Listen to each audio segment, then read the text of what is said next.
Assalamualaikum warahmatullahi wabarakatuh. Perkenalkan, nama saya Lola Monika dengan NIM A1A3250097 dari kelas R001 Prodi Pendidikan Pancasila dan Kewarganegaraan. Pada video kali ini saya akan memaparkan atau menjelaskan mengenai materi tentang globalisasi dan krisis demokrasi. Globalisasi merupakan proses yang membuat dunia semakin terhubung tanpa batas melalui perkembangan teknologi, komunikasi, dan transportasi. Saat ini, informasi dapat menyebar dengan sangat cepat dari satu negara ke negara lain, bahkan dalam hitungan detik saja. Di satu sisi lain, globalisasi membawa banyak manfaat seperti kemudahan akses informasi, pertumbuhan ekonomi, dan kerjasama antar negara.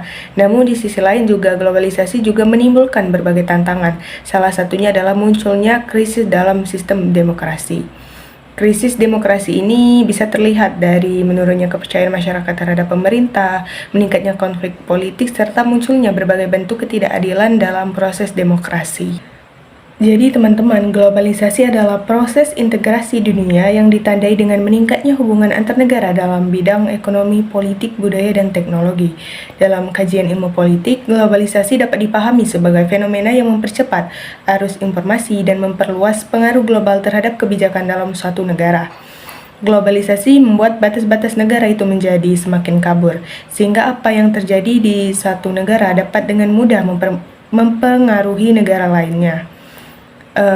Ada juga krisis demokrasi adalah kondisi di mana sistem demokrasi tidak berjalan dengan baik sesuai dengan prinsip-prinsipnya seperti ketidakadilan, kebebasan, dan partisipasi masyarakat. Dalam kondisi ini, demokrasi masih terlihat berjalan secara formal, seperti adanya pemilu, tetapi dalam praktiknya sering terjadi penyimpangan, misalnya manipulasi informasi, penyalahgunaan kekuasaan, atau rendahnya kepercayaan publik terhadap pemerintah.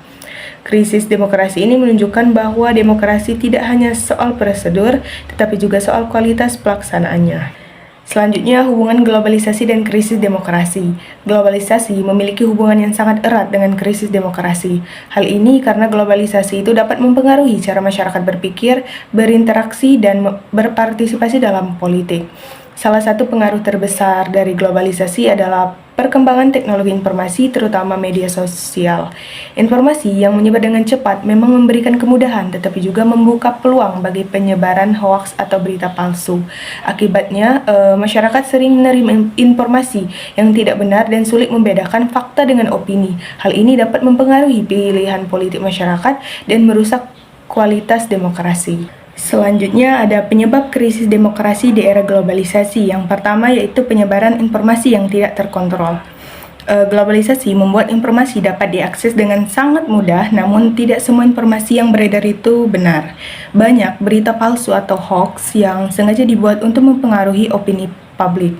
Ketika masyarakat mempercayai informasi yang salah, maka keputusan yang diambil dalam proses demokrasi seperti pemilihan umum bisa menjadi tidak rasional. Hal ini menyebabkan demokrasi tidak berjalan dengan baik karena didasarkan pada informasi yang tidak akurat. Yang kedua yaitu dominasi kepentingan ekonomi global.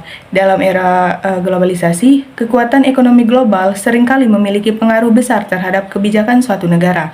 Perusahaan besar atau negara maju dapat mempengaruhi kebijakan ekonomi dan politik negara berkembang.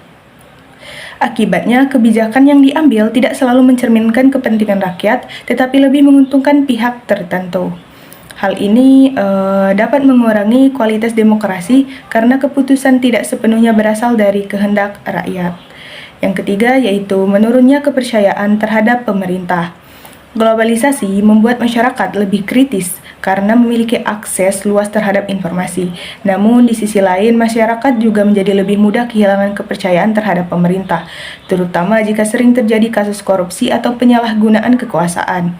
Ketika kepercayaan menurun, maka partisipasi masyarakat dalam demokrasi juga ikut menurun, seperti tidak ikut memilih pilihan dalam pemilu. Yang keempat, yaitu polarisasi dan konflik sosial. Globalisasi juga mempercepat penyebaran ideologi dan pandangan politik yang beragam.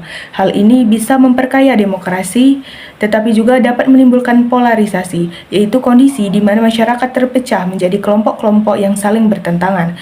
Polarisasi ini sering diperparah oleh media sosial, sehingga konflik sosial semakin meningkat dan mengganggu stabilitas demokrasi. Selanjutnya yaitu dampak dari krisis demokrasi. Krisis demokrasi memiliki berbagai dampak yang sangat serius. Yang pertama yaitu menurunnya kualitas pemerintahan. Yang kedua, meningkatnya konflik sosial. Yang ketiga, melemahnya kepercayaan publik. Yang keempat atau terakhir, munculnya praktik politik yang tidak adil. Dalam jangka panjang, krisis demokrasi ini dapat mengancam stabilitas suatu negara. Selain dampak dari krisis demokrasi, ada juga upaya dalam mengatasi krisis demokrasi. Jadi, untuk mengatasi krisis demokrasi ini diperlukan berbagai upaya. Yang pertama yaitu meningkatkan literasi digital masyarakat agar mampu membedakan informasi yang benar dan salah. Yang kedua yaitu memperkuat transparansi dan akuntabilitas pemerintahan. Yang ketiga, mendorong partisipasi masyarakat dalam politik. Yang keempat yaitu mengawasi penyebaran informasi di media sosial, dan terakhir meningkatkan pendidikan politik.